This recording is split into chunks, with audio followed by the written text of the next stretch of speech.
The story begins with a young boy named Rio finding himself in a weird white place. He wonders if this is the afterlife, but then a white blonde man walks out of the thick fog and tells him that it isn't the afterlife, but he did unfortunately pass away in an accident. Rio remembers getting yeeted by truck con and asks the guy if he's God, but the blonde says that he's somewhat like an angel. So Rio decides to name him Fake Michael. After that, Michael tells Rio that he will now be reincarnated into another world called Phi, but surprisingly, he hasn't been assigned any mission, so he can choose to live however he wants. Hearing this, Rio says that in that case, he would like to live the slow life. Michael grants this wish and tells him that the world Rio is heading to is called Phi, a place full of magic where only around 20% of humans can actually cast spells. He adds that Rio's most compatible element will be water, and since he asked for a chill lifestyle, his new beginning will be in the forest of Rondo, complete with a ready-made house with a magical barrier to keep monsters out and a food supply stocked enough to last him 2 months. After that, Rio opens his eyes in his new house and walks around to check it out. He finds a magic ice room with lots of meat, a bath, a knife, and a couple of books on monsters, and notices that he can read them even though he has never learned the language of this world. After that, he walks out to try out his magic and gives it a go by casting a water ball spell, and soon realizes that he doesn't really need to say any incantations if he can picture the spell clearly in his mind. After that, he goes to take a bath but realizes that he can only produce room temperature water, so naturally, he tries to start a fire using the classic caveman technique. However, that turns out to be a complete failure, thanks to his tiny noodle arms. Feeling defeated, he decides to use sunlight to start a fire and tries to create ice by imagining water molecules coming together. Digging into the cursed memories of that one chemistry book he probably never opened back on Earth, he channels everything he remembers about hydrogen bonding, and surprisingly, it works. After that, he creates an ice lens and uses it to start a fire for his bath and wonders if he can somehow use his scientific knowledge to create hot water directly as well. The next morning, while having breakfast, he thinks that he will need to polish his skills because once he runs out of food, he will need to go out and hunt monsters. After that, he walks out and starts practicing some offensive magic by throwing a water ball at a tree, but it barely does any damage. He then tries to cast a jet stream spell but ends up being just as disappointing as his ugly face.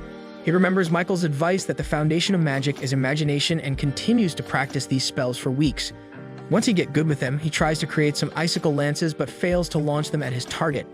Days keep passing by and Rio improves enough to be able to create icicle lance crystals instantly, though they still drop uselessly instead of flying like they should.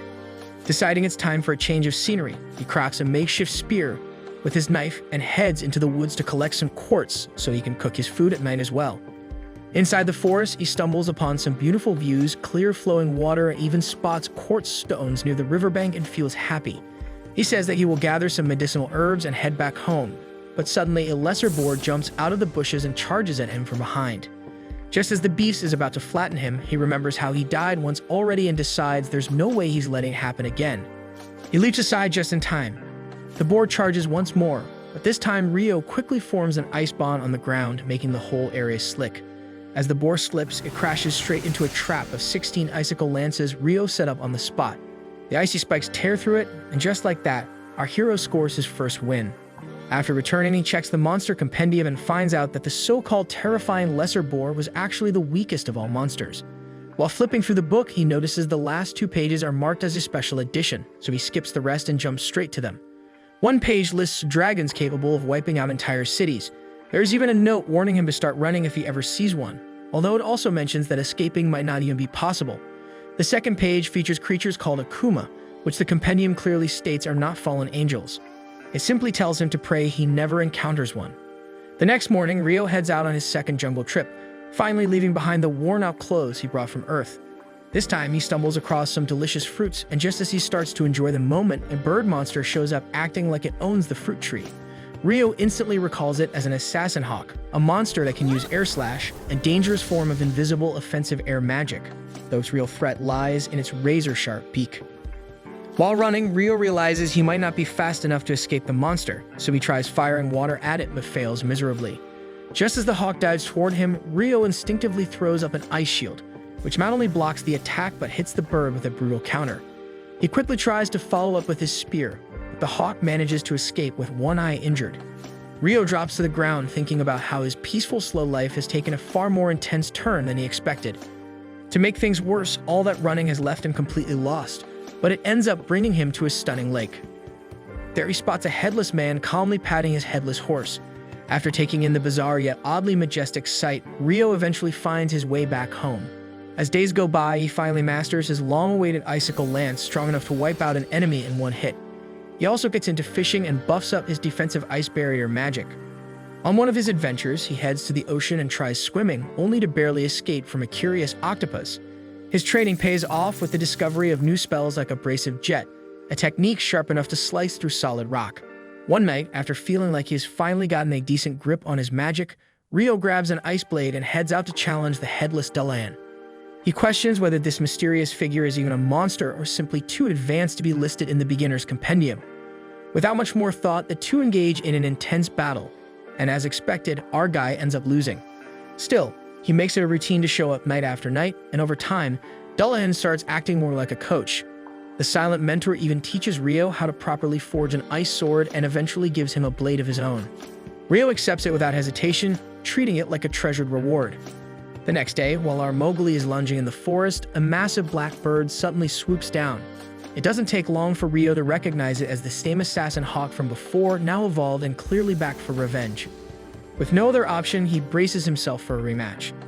He throws up 10 layers of ice walls, but the relentless creature smashes through them without pause. He fires off his trusted icicle lance, only to realize the hawk has somehow picked up a magic negation ability straight out of Black Clover. To make things worse, the bird unleashes a thundershock, forcing Rio to finally draw the sword gifted by the Delahan. The blade slices clean through even magical attacks like air slashes, and with one final move, Rio drives it straight into the hawk's body. He gives the evolved beast the showdown it deserves, then steps back, pulling out his blade and thanking it for the battle that helped him grow stronger. As if the day wasn't already bad enough, things take another wild turn when a massive red dragon drops in for a chat. The dragon lights up upon realizing its telepathy actually works and asks if Rio happened to see a large black bird pass by. Rio nervously blurts out an apology and admits he may have taken it down, assuming it was one of the dragon's minions. To his surprise, the dragon looks impressed instead and even takes note of the sword at Rio's waist, recognizing it as the blade of the Fairy King. Seizing the moment, Rio decides to ask the dragon some long-overdue questions about this world. They end up talking the whole day, bonding over random things until the sun starts to dip behind the trees and the dragon suddenly remembers that his wife is not going to forgive him if he stays out any longer. Just before taking off, the dragon finally introduces himself as Lewin. Watching all this from a distance, Mr. Fake Michael seems very intrigued by the little kid casually befriending ancient dragons. He realizes that Rio has awakened a secret trait, something no one else has possessed since a girl more than 10,000 years ago, and his trait is called Eternal Youth. The next day, Rio starts craving some seafood and makes his way to the sea. There he comes across a wrecked ship that looks like it got caught in a storm. Among the scattered debris, he finds a corpse, which makes him feel a twinge of sorrow. But just then, he hears someone groaning in pain and discovers another person barely clinging to life. Rio brings the man, whose name turns out to be Abel, back to his place. When Abel wakes up, he finds his belongings neatly placed on the table beside him. He steps outside, looking around and wondering out loud where he has ended up. Rio soon follows, visibly relieved that the man survived and showing genuine care. However, Abel becomes slightly guarded when he realizes he couldn't sense Rio's presence at all. He also finds the clothes the kid is wearing a bit strange, but still notes his good manners and chooses to begin with a proper thank you rather than raising any complaints. Rio seems cheerful but ends up apologizing, saying it's a shame Abel was the only one who didn't end up as a corpse. Abel, however, doesn't seem too bothered and explains that the others were smugglers anyway. When he hears Abel's stomach growl, Rio offers to talk over a meal and takes him inside. While eating, Abel learns that Rio doesn't have clothes because he couldn't make thread. When he asks why Rio couldn't just get some from a town, Rio explains that there isn't a town or even a single person living nearby. Impressed by the meal, Abel asks if Rio made it all by himself. Rio then creates water in a jar and reveals that he's a water mage. Hearing this, Abel remarks that almost half the people in the central province can use magic, even though he himself can't. This leaves Rio puzzled, as it contradicts what Mr. Fake Michael had told him earlier about only 20% of people being able to use magic. Abel then asks if Rio can show him the way to the coast, and Rio happily agrees. As they make their way through the jungle, Abel asks if Rio uses a staff. When Rio admits he doesn't have one, Abel's mood dips a little, assuming it is probably because of the rough life he is living. Realizing that Rio would be nearly useless in a fight without a staff, Abel offers to take the lead if any monsters show up. Rio tries to brush it off, but when Abel insists he cannot always be the one being rescued, our guy gives in and lets him take the front. When they finally reach the coast, they discover that the corpses of the smugglers are nowhere to be found. Rio suggests they were either taken by monsters or simply washed away by the tide. Abel quietly points out that he would have ended up the same way if Rio had not stepped in, and tells him to drop the formalities and stop calling him Mr. Rio argues that Abel is older than him, but still agrees, and just like that, the two start to feel more like friends. Abel steps down from the shipwreck and tells our boy that, unfortunately, he couldn't find what he had been searching for. Rio asks what he plans to do now. The redhead says that ideally, he wants to reunite with his allies, and for that, he needs to head to a town called Loon. But he worries he may have drifted far south. Rio admits he has no idea where Loon is, but he's fairly sure that the journey north won't be an easy one. Abel then throws out a pretty selfish request, asking our guy if he can just treat it like a job and tag along on the journey. He's well aware that a mage without his staff would only be a dead weight, but figures Rio might at least be useful as a guide. After a brief pause, Rio replies that he's fine with being the guide and says they'll head out tomorrow since he needs some time to get ready before they leave.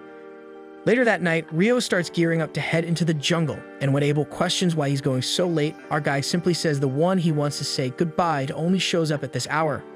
Poor Abel starts wondering who that could even be, thinking maybe Rio's off to bid farewell to some ghosts, since there's no way anyone would be out in a jungle like that, or maybe he's heading off to pay respects to a fallen comrade, though in the end he decides it's probably safer not to question whatever weird ritual Rio's up to. Rio reaches the spot and calls out to the Fairy King. He tells him that he'll be away from the forest of Rondo for a while and thanks him for everything he's done. He even asks for a brawl and gives it his all. As a parting gift, the Fairy King pulls a fancy suit out of the water and hands it to him. Rio accepts it with pride. The next day, he wears the suit, prepares himself, and sets off on a journey with Abel. On the way, they come across a lesser boar which Abel takes down easily using a combat skill called Total Impalement. Rio gets impressed and asks what these combat skills are. Abel figures that a mage wouldn't know such things and explains that they are techniques used by people who fight with weapons like swords. The whole day passes on foot, and at night, they rest by the base of a tree trunk. The next morning, they resume their journey. After hearing something nearby, they run into lizard folk. Abel looks a bit concerned, saying they might be a tough opponent in the marsh, so they take a detour through the woods. While walking, Rio tells Abel that the lizard folk seem to be following them, and both get ready for a fight. Abel still worries about how Rio will manage without his staff, but right then, our guy uses his ace, Icicle Lance, and takes out 4 of the lizard folk in one move. Rio tells Abel to get ready since more enemies are on the way, and before long, the 2 of them wipe out the remaining lizard folk. Once the battle is over, Abel looks at Rio and asks about the spell he just used, confused as to how someone could cast 4 Icicle Lances with a single incantation. Rio simply shrugs it off and then adds that such things are pretty normal when it comes to water magic. He then forms a cup from ice and offers Abel some water before they move on. However, seeing that Rio uses a different incantation this time to summon water makes Abel raise an eyebrow, but our guy brushes it off with a half-baked excuse, claiming Abel must be imagining things. As they continue walking, Abel pulls out a bronze coin and shows it to Rio, who gets surprisingly excited just seeing one. That leads Abel to tell him about the 3 central provinces. Rio perks up after hearing the name Kingdom of Nightly, but immediately pulls a face at the mention of the Dibui Empire, complaining that he'd never want to be called a citizen of a place with such a ridiculous name. Just as the landscape begins to open up, the duo stumbles upon a rock golem nest. Rio's biggest concern, however, is why the golem doesn't look humanoid like he always imagined. Abel decides to charge in and uses his Total Impalement skill to pierce a hole straight through the golem, but the thing regenerates instantly and pushes back hard. Rio then says he wants to try a new spell, and without much fanfare, he turns his ice wall into a massive cube that comes crashing down, smashing the golem entirely. Abel stares in confusion because from what he knows, battles like these aren't supposed to be that easy, yet Rio keeps making it look effortless. Once the fight ends, they find a massive yellow magic stone, and judging from its appearance, Abel guesses the monster must have wiped out everything in the area. Rio says he would have liked to collect the stones from the other golems too, but unfortunately, he crushed them all under his ice cubes. A while later, the duo comes across a giant hippo-like creature, and the redhead calls it a behemoth. Rio wonders if they should take it down, but Abel immediately shoots down the idea. Just then, a bunch of wyverns show up, and instead of panicking, Rio lights up like he just scored front row seats to a monster brawl. The two even place bets on who's going to win, and the behemoth comes out on top with a deafening roar that Rio explains as magic negation. Later that night, while the two are camping out, Rio teases Abel about wanting to see round 2 between him and the behemoth. Abel shuts him down right away, calling the whole idea ridiculous. Abel brings up the magic negation again, saying he's only ever heard of traps with that kind of effect inside dungeons. The word dungeon instantly catches Rio's interest, and he starts accusing Abel of hiding all the fun details, asking if there's more he hasn't been told. Abel then asks if Rio knows anything about elves and dwarves, and the way he describes them perfectly matches what Rio already knows. The next morning, as they set off again, Rio mentions that once they get through the mountains, they'll reach human territory. That makes Abel pause for a second and ask how Rio knows all that. The truth is, the Red Dragon told him, but instead of explaining that, Rio waves it off and calls the source of his knowledge something beyond human understanding. And somehow, Abel just accepts it without pushing further. While the two are peacefully walking, a giant griffin suddenly appears, scaring them so badly it's like they both wet their pants. Rio somehow activates every brain cell at once and tosses a piece of meat into the sky, telling Abel to do the same. The griffin accepts the offering and flies off, making it feel like the beast was just a toll officer checking for payment. The two let out a huge sigh of relief, knowing they wouldn't have lived to tell the tale if the toll collector found them sus. Abel argues that something's definitely wrong with this place since no human has reported seeing griffins or behemoths for centuries. Rio just shrugs it off, saying those humans probably weren't trying hard enough. As they move forward, they come across a group of wyverns enjoying their meal. Abel points out that it would take at least 20 seasoned adventurers to handle this, and even then, there'd be major casualties. But Rio argues that since this is clearly their territory, they'd have to deal with them eventually, whether now or later. He manages to convince Abel to fight, and after pinning the creatures down with his icicles, he tells Abel to finish them off, which he does. When more wyverns show up, Rio wipes them out like it's nothing. Abel just stands there, trying to wrap his head around how they pulled that off and even managed to collect some massive green magic stones. But before they can celebrate, another wave of wyverns appears, looking for revenge, and this time it's Abel who's eager to start the fight, clearly turning into a combat junkie thanks to Rio's influence. As the duo finally makes it out of the monstrous mountain range, Abel wonders aloud where they've ended up, pointing out that they've come pretty far north. Rio gives a tired but honest reply, saying anywhere outside the Dibule Empire is good enough for him. Abel then reassures him, explaining that the Empire lies even further north than where they're headed now. Just then, Rio spots a road cutting from east to west. As they walk toward it, Abel glances back at the looming mountains with a hint of unease. He then nods toward the path leading west, confidently stating that it should take them to the town of Kaladi. The two begin dreaming out loud about finding an actual bed to rest in, and Rio enthusiastically recommends the local food, claiming it's worth the journey on its own. That night, the two show up at the guild, where Abel tells our boy he should go ahead and register himself since the guild card can definitely come in handy and even waive his entry fee. He reminds Rio how he generously paid a silver coin on his behalf and acted as his guarantor. Rio playfully asks if that was part of some shady scheme where Abel would try to set him up as his servant. Abel finds such a cheap trick way below his standards. After their little mockery session ends, Abel informs him about the other perks of registering, like being able to sell magic stones and monster materials at better rates. The only other way would be to go around searching for an alchemist to sell one. Just then, the waitress brings in a curry rice dish. Rio recalls the many isekai stories he had read where the hero had to break his back just to eat curry, but here he is eating it without even trying. The moment he takes a spoonful of curry into his mouth, our boy goes wild and even asks for seconds. The next day, while leaving for Loon, Rio starts his victim act again, accusing Abel of hiding yet another secret from him. He acts like some prince demanding to know if there is more. Rio wants to know about the sweets now, and Abel just plays along. Soon after, the duo arrives at the town of Loon, where a guard named Nimmer gets super excited to see his lost comrade. Abel gives Rio the credit for making it back alive, and Nimmer personally thanks our boy. Abel also pays the entry fee for Rio, and the two head straight to the guild. Abel tells him that he can even rank up his registration because he is with him. When our boy asks what that means, Abel explains that usually someone starts at F rank, but if they have the backing of someone above B rank, they can jump up to D rank. Rio tells the guy that he is proud of him since he must be above B rank. Abel then talks about how having a high rank comes with its perks like getting better paying jobs, while he also points out that with the amount of gems Rio collected, money won't be an issue for him anytime soon. In fact, he even worries that if they tried to sell all of them at once, it could crash the market price. Still, Abel stays optimistic, saying the guild master should be smart enough to realize that on his own. As soon as the two step into the guild, the receptionist practically yells Abel's name, and the entire place lights up with excitement at the sight of him alive. Everyone rushes to him like he's some sort of celebrity. Watching the redhead surrounded by familiar faces, Rio smiles quietly and walks out, thinking he might just be getting in the way. Outside, the only elf in the city walks past, dressed in a greenish outfit, and immediately notices the robe Rio's wearing. When he asks if something's wrong, she simply says she was just admiring the remarkable robe, calling him an interesting person before politely excusing herself, saying there's somewhere else she needs to be and hoping they'll meet again. As she disappears down the street, the guild door swings open and Abel comes out looking for Rio. He quickly drags him back inside and introduces him to everyone, calling him his savior and announcing that he'll be registering as an adventurer.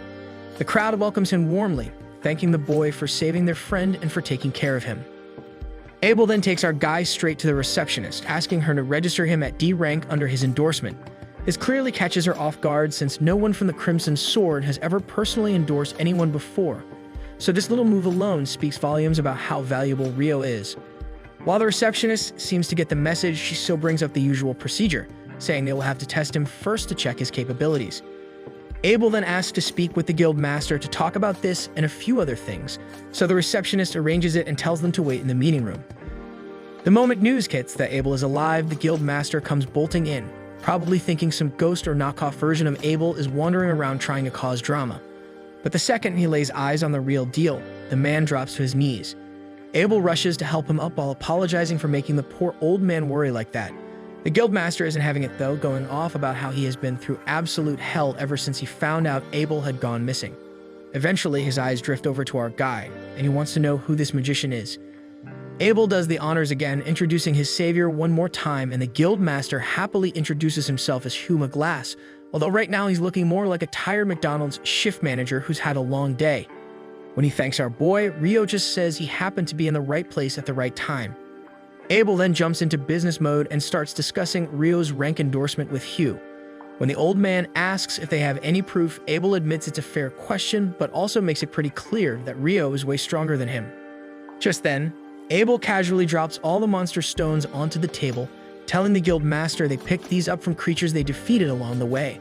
Mr. McGlass takes a second to actually process what he is looking at before realizing these are wyvern stones, and judging by the amount, they would have needed a full-blown army to take down that many. The redhead says he has something even scarier to reveal, explaining that they hunted those wyverns south of the Malefic Mountains. That is when Abel finally lets it slip that the mountain range they had crossed was none other than the Malefic Range. And when Rio points out that it sounds like the kind of name made specifically to tell people not to go there, the guild master confirms it, saying no one has ever made it out alive from that place. Most people would not even go near the area unless they absolutely had to.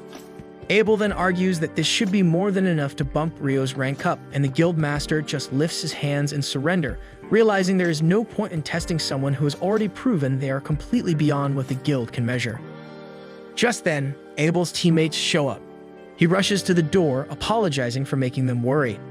While Abel gets the whole room to himself for a much-needed reunion with Lynn, Rhea, and Warren, and the guildmaster asks the receptionist, Nina, to bring over the necessary registration materials to the office.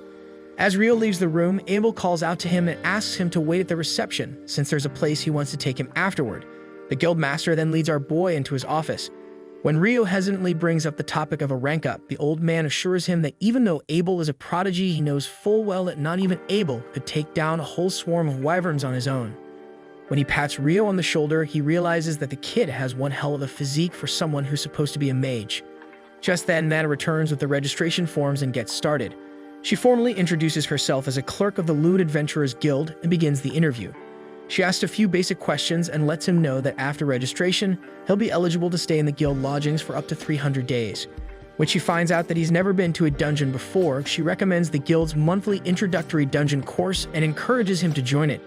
Rio shows a surprising amount of interest, and after wrapping up the interview, she asks him to place his hand on the crystal to complete the process. Surprisingly, it doesn't explode or shatter like in those anime scenes with overpowered isekai characters. The registration goes smoothly, and our boy finally receives his official guild card. After the two leave, the guild master lets out a deep breath, finally able to relax a little now that Abel is back. With his workload having piled up ever since the kid disappeared, the old man genuinely feels relieved and grateful to Rio for bringing him back, quietly deciding that he owes the boy one. Meanwhile, after getting himself registered, Rio reunites with Abel, who drags him along to collect his reward for the escort mission. Along the way, Abel offers to buy him some proper clothes and maybe even a staff. Rio, still unsure why he would need a staff, asks about it, and Abel casually replies that he figured all magicians use one. Rio shrugs and explains that he is perfectly fine using magic without one, and even drops the bomb that he uses his sword when fighting up close. This catches Abel off guard since he has never seen Rio carrying a sword. Rio then pulls out his blade, which looks more like a large knife to Abel. Rio starts asking Abel about some of the basics of this world, and what he learns leaves him raising eyebrows. The days of the week, the hours in a day, and even how they measure things in centimeters, it is all exactly the same as on Earth. With curry already being a thing here, this just feels too specific to be random. Putting it all together, Rio concludes that someone else must have been ice cake to this world long before him. Once they are done with shopping, Abel brings him along to the party being held to celebrate his return. The next morning, while Nana shows Abel where he'll be staying, she complains that the place feels sluggish. Apparently, some guy named Rod didn't want Rio to leave the party, since he considered Abel a brother and felt heavily indebted to Rio. Soon after, Rio is guided to room number 15, where he'll be bunking with two other boys around his age. The energetic one is Nils, while the quiet blonde is named Ito. As Nina heads out, Nils can't stop talking about matters of the heart and seems to have a serious crush on her. Ito tells him flatly that he doesn't stand a chance, not with all the competition out there. But Nils stays confident, claiming it's every guy's dream to make it big and win over a beautiful woman. Ito just ignores the guy's loud dreaming and turns to Rio, asking him to keep things informal between them. Just then, Nana returns and introduces a new roommate named Ammon, who looks a bit younger than the rest. Before leaving again, she tells Rio to be ready the next day along with Ammon, since both of them are scheduled for that dungeon training session. Meanwhile, Abel is having a tough time convincing the team about Rio's abilities. Lynn argues that Ice Wall is clearly a water spell, but it's so thin that even a basic air slash should be enough to shatter it. She says making it thicker and dropping it on golems, it sounds more like something straight out of a fairy tale. As Lynn keeps making a fuss, Ria tries to calm her down, reminding her that Abel is just describing what he saw. Though Lynn eventually backs off, she still refuses to believe that taking down wyverns with ice spears is possible, especially since those creatures are protected by wind barriers. At that point, Ria mentions that the only mage ever known to pull off feats like the ones Abel described was the legendary Inferno magician. She admits Rio seems like a rare find, but also shares her concern that if someone like him ever sided with the Dibui Empire, they'd be finished. Abel, however, is confident that Rio would never do that. When asked why, he simply says the guy hates the very name of Dibui, which sounds pretty sus to his team.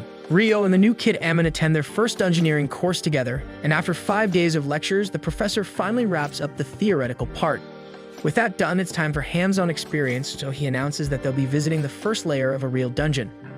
Ammon immediately starts panicking, but Rio tells him to relax, warning that stressing out this early will just wear him out before noon even hits. Before they head out, the professor opens the floor for questions and Rio raises his hand. He asks whether it's possible to instantly teleport to a dungeon lair once it has been cleared. The question, clearly inspired by his knowledge from Isekai anime, grabs everyone's attention. The professor is a little surprised but genuinely impressed that Rio knows such a detail. Unfortunately, he explains that this particular feature is only rumored to exist in the dungeons located in the southern provinces. The one in Lune sadly doesn't offer anything like that. Ammon turns to our boy, clearly impressed, and admits he's surprised Rio knew all that, even saying he really does deserve that early bird D rank. Once everything is in order, the professor leads the class to the edge of the dungeon while giving them a bit of history. He explains how the entire city of Lu was originally built around this dungeon, and that every few years the monster population inside swells dramatically. This phenomenon is known as the Great Tidal Bore. During those times, the creatures reach the surface layer, which is why massive double walls were constructed to keep them from breaking out and causing chaos in the city. Ammon seems a little concerned, but the professor reassures him that the tidal bore only happens once every few years and the next one isn't expected anytime soon, so there's no need for the rookies to worry. As they approach the entrance, the professor points out a guild counter stationed right at the beginning of the dungeon and explains that every adventurer has to register their name and time of entry before heading in. Rio notices his roommate struggling and tells him to take deep breaths. Once they're inside, the professor informs the students that they're free to explore on their own since there aren't any strong monsters nearby. As our duo moves ahead, Rio suddenly senses a monster and tells Amon to get ready, saying he'll hold it down with magic so Amon can strike. A moment later, a soldier ant appears, and Rio quickly explains that the easiest way to deal with it is to aim for the base of its neck. He then fakes an incantation and fires 8 icicle lances, pinning the creature in place and giving Ammon the perfect chance to finish it off without trouble. Rio takes a moment to explain how to extract the magic stone from the monster's body, and the two return afterward to celebrate their first expedition and successful hunt. That night, the roommates throw a small party where Ito compliments them for taking down an entire soldier ant on their first try. Ammon humbly admits he only managed to kill it because Rio had already immobilized it, but Rio casually brushes it off and chooses to let Ammon take the credit. Ito then asks what their plans are for the next day, and Ammon quickly says he's ready to head back into the dungeon. Rio agrees to join him again, but mentions he plans on reaching the 3rd floor this time. The group begins to wonder why a soldier ant appeared on the 1st floor when there are usually only weak monsters like bats around. Ito mentions that there have been several reports of similar sightings on the 1st and 2nd floors in recent months, which makes Rio question what stronger monsters are even doing down there. Just then, Abel makes a flashy entrance and explains that soldier ants can actually drill their way into the upper floors. Abel then properly introduces himself to Rio's roommates and mocks Rio, claiming the guy clearly has some serious personality issues, asking them to look after him. Rio just asks if he is that eager to pick a fight. Meanwhile, Rio's friends recognize Abel from the Crimson Dragon and almost wet their pants from the pressure. Nils stands up straight, introducing himself as a swordsman and explaining how, as an F-ranked adventurer, he sees Abel as a hero. He's honored to shake hands with him, which Abel humbly accepts while advising him to work hard, but within reason. Rio then asks Abel why he's up so late poking around like this, to which Abel explains that the quest his party took ended up being longer than expected. Just then, Abel's party shows up and complains that he is slacking off instead of reporting to the guild. Abel claims he was simply fulfilling his duty as a veteran to guide the newbies. Lynn then tells the big guy Warren to deal with him, and Warren lifts Abel onto his shoulder and carries him off like some dead weight. Lynn walks up to our boy and stares straight into his eyes before rudely turning and walking away. Rhea quickly apologizes for the sudden intrusion, saying they needed their leader urgently. As the Crimson Driving Squad walks off toward the reception, Rhea starts arguing with Lynn about basic manners and tells her to stop going around staring at guys like that. Lynn replies that if Rio really is that high-five mage, and how could she not be interested in him? Abel tries to act cool and tells the girls they'll soon witness the power of his savior, but the team just shuts him up on the spot. The next morning, Eamon gets up early and is practically sprinting toward the dungeon, trying to wear himself out before they even arrive. Rio tells him to slow down a little. Once inside the dungeon, the two of them face off against a group of wolves, which they take down without much trouble, and Eamon seems to gain some confidence. While they rest, Rio points out that Eamon's fighting style looks a bit like Abel's. Eamon says he picked it up from someone, and that it might be a style from the Hue school, though he is not too sure.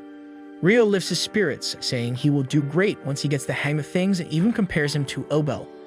Eamon then notes that Rio himself is quite skilled with the sword despite being a magician.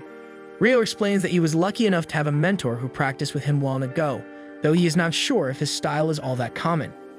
He then gives the rookies some tips on staying consistent like Abel and on how to manage his stamina, and Eamon seems fired up by the advice. The next day, Rio plans to take a break from the dungeon and heads to the library, a place that actually feels like where he belongs. The librarian shows him around while giving advice on where to begin. As our boy steps outside, sudden darkness surrounds him and he quickly realizes it's an eclipse. Right then, a powerful fire attack hits him from behind, but Rio reacts fast and uses his shield to block the damage. A demi-human appears, and judging by the look, Rio believes it's an Akuma, something he read about in the advanced compendium back at his hut. He figures she's probably on par with a behemoth or a Gryphon and considers making a run for it. But the Akuma attacks before he gets the chance. Rio manages well enough at first, but she eventually overpowers him. She seems impressed that he can handle her hellfire, but what throws her off is how he displaced the wind lance instead of getting impaled. Just then, she notices the robe he's wearing from the Fairy King and draws her blade, deciding to go all out. Rio draws his own and holds his ground against her. As the eclipse fades, their fight grows intense and Rio is pushed into a defensive stance just to keep her away. The woman finds it hard to believe the Fairy King would trust the boy with everything, including his blade, and demands to know who he really is. She then starts casting a fire spell, but before she can even finish pulling it off, Rio shuts it down using his ice magic, sending the lady into a spiral as she wonders how he could possibly be that fast. She throws everything she's got into trying to make our boy bite the dust, but Rio manages to keep up by firing off sword strikes and magic attacks at the same time. His magic finally lands a solid hit, burning through part of her skin, and Rio wastes no time leaping at her to push into the final phase. However, the moment he clashes with her blade, he realizes she's healing at a ridiculous speed, and in the next instant, he finds himself slammed straight into a wall. She then pulls out her Ace Fire spell, fully prepared to end it, but suddenly notices water splashing everywhere. The moment a drop lands on her, it turns out to be scalding hot, and the pain makes her scream out loud. This only fuels her rage, but just as she's about to come at our boy again, she pauses and says she's out of time now, with the eclipse nearly over, and admits she can't even remember the last time she enjoyed herself this much. She calls our boy entertaining, though Rio clearly has no interest in keeping the conversation going, making it obvious he didn't enjoy any part of the fight. She rambles about some cloister being a special case and introduces herself as Leonor Iraca Albuquerque blah blah, before asking who he is. Our boy gives her his name and calls her an Akuma, which catches her attention as she wonders how a human could possibly know about them. She complains that she should have finished him off while she had the time, then admits it probably wouldn't have been possible with the time limit still in effect. As she turns to leave, she insists they'll meet again, while Rio silently hopes their paths never cross again. She throws one last challenge his way, claiming his life now belongs to her and he isn't allowed to die by anyone else's hand, promising she'll return even stronger. Rio lets out a sigh and realizes that if it weren't for the robe, there would be a hole in his left shoulder by now. With his head pounding, he decides to pick up a few books from the library after withdrawing some money. When he checks his account, he finds a fortune sitting there and wonders just how much he earned from the Wyvern Stones. Relieved that money won't be a problem anymore, he heads home only to find the place empty. As he walks over to the window, he sees his friends being ambushed by the Dan guy and his party. Dan starts arguing with Rio's friends, asking if monsters are supposed to announce their attacks beforehand, and Rio fires back, wondering if Dan's actually ready to suffer the same fate. In no time, Rio takes down the whole bunch, hitting them hard enough to make them want to cry for their mommy. He then turns to his priest friend and hands him a potion first, so he can help the others recover. Later, while taking a bath, Ito starts healing Rio and wonders who could possibly have the strength to land a blow like that on someone this tough. When all of his buddies ask who it was, Rio brushes it off and says he'll tell them another day. He recalls how that Leonor Iraca Albuquerque character mentioned something about us, which clearly means there are more out there like her. But for now, Rio decides not to stress his small brain with all that heavy thinking and simply relaxes in the hot bath. The next day, Amon returns to the dungeon with Nils and Ito by his side. The three head straight to the 5th layer, where Amon takes position at the front and brings down an archer goblin.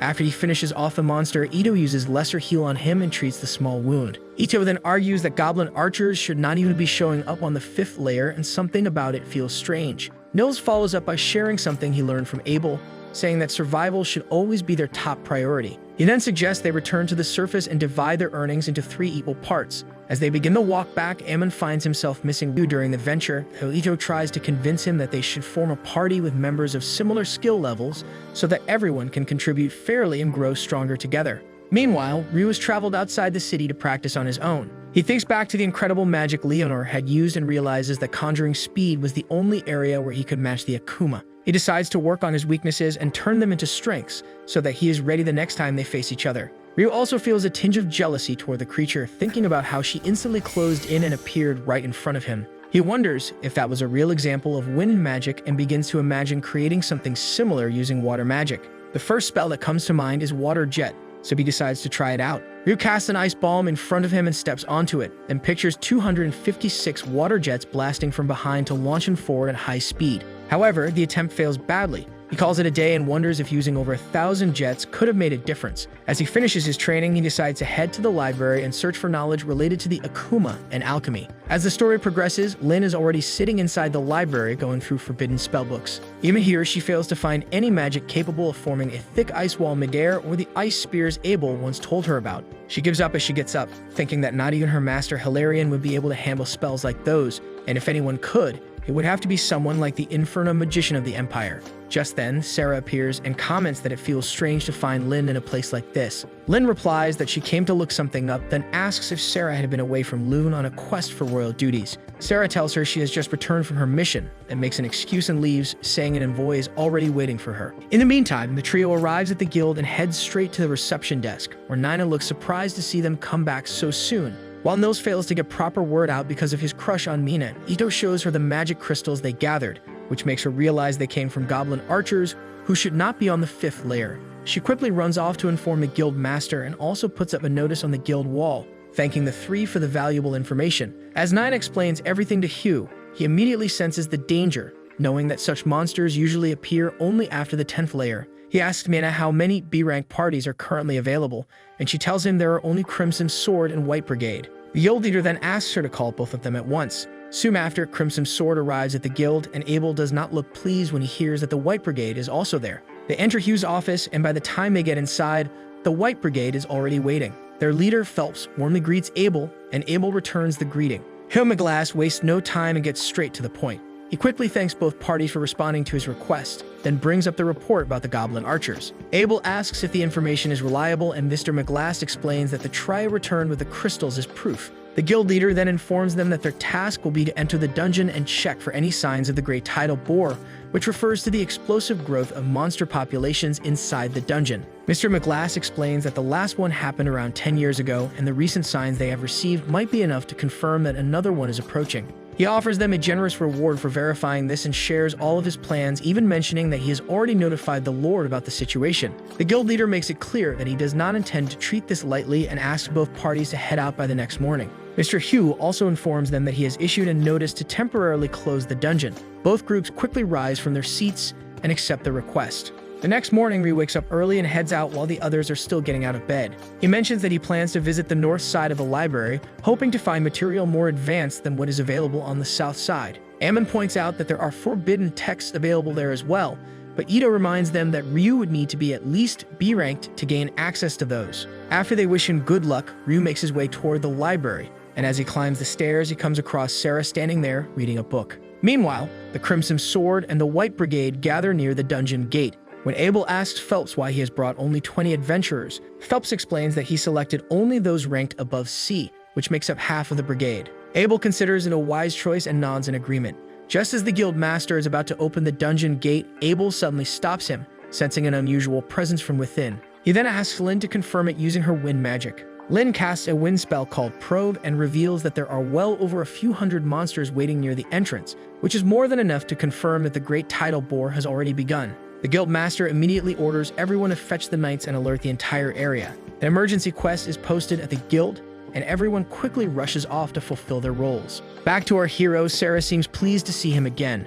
She asks if he is a local adventurer, then properly introduces herself, saying she had a feeling they would meet again. She follows up by asking what he is doing at the library, and Ryu almost lets slip that he is looking for books on the Akuma, but quickly changes his answer to alchemy, explaining that he wants to eventually create a golem. The girl replies that it is quite an ambition, and though she cannot think of any such book nearby, she asks him to walk with her, as she might have something that could guide him. As he follows her, Sarah asks if he enjoys reading, and Ryu tells her just how much he loves books, saying that since he has been reading for a long time, he feels a bit nostalgic whenever he visits this place. He then asks if she is an elf and whether she is the only one in town. Sarah explains that she is the sole member of a B-rank party called the Wind, and that she's a bit unusual since elves do not usually stay in human settlements, but she thinks it is a good thing she did, because that is how she got to meet Ryu. While Ryu and Sarah peacefully enjoy their conversation in the library, chaos begins to spread through the city as crowds gather in a circle around the dungeon and wait for the monsters to emerge. The dungeon doors are slammed open, and what appears next is a swarm of mutated goblins. The guild leader immediately orders everyone to attack with arrows and spells, but the goblins keep charging forward without slowing down. Watching the knights join the fight brings a wave of relief to Abel as he realizes they are the Margrave's Loon Knights. Carl remarks that he is glad he had a meeting with Commander Nivile earlier, which allowed them to prepare in time. However, as he watches the massive wave of goblins pouring out, Hugh starts to grow anxious, knowing that the last time was nowhere near this serious. As the battle continues, the leaders of the two guild parties do an excellent job of coordinating everyone. Even so, the situation grows dire when Rhea points out that they have already run out of arrows. Nils quickly brings in a new supply and also delivers a message from Hugh to Abel, telling him that there should be a large goblin monster hiding behind the fodder, and he wants the Crimson Sword to take it down. Everyone keeps fighting until dawn, and by then most of the goblins are wiped out. The guild leader quickly orders the two B-rank parties to get into position and defend the wall against the giant monster approaching from the back. The two teams move in perfect sync and easily tear through the final wave before stepping up to face what they assume is the last threat, a single goblin general. But right then, three of them show up instead, which clearly signals that the final boss is going to be a goblin king. Abel calmly shares his plan that he and Phelps will take on two of the generals while Rhea and Shenna will handle the third. He hopes they can end the fight before the king arrives. The team quickly gains the upper hand against the generals, but just before they let their guard down, Abel suddenly shouts for everyone to get down. A violent air slash tears across the battlefield, blowing up the 3 goblin generals and sending them flying with a single swing from the goblin king. Abel is stunned that such power came from just one casual motion of an arm, and even more shocked that the king willingly sacrificed his own men. Wasting no time, Abel rushes in with Phelps and strikes using his flawless shadow sword skill, followed by a royal impalement, but even that fails to finish the beast. Phelps starts to panic, but Abel calls out to Lynn to use her bullet rain. Luckily, his plan works, and the attack rains down perfectly, bringing the Goblin King to his knees, finally ending the chaos. Back at the surface, Sarah and our boy remain completely unaware of the fight happening. They say goodbye after spending a pleasant evening together, with no clue about the storm that had just passed. But that's where this video ends. Remember to like and subscribe to the channel. Thanks for watching, and I'll see you next time.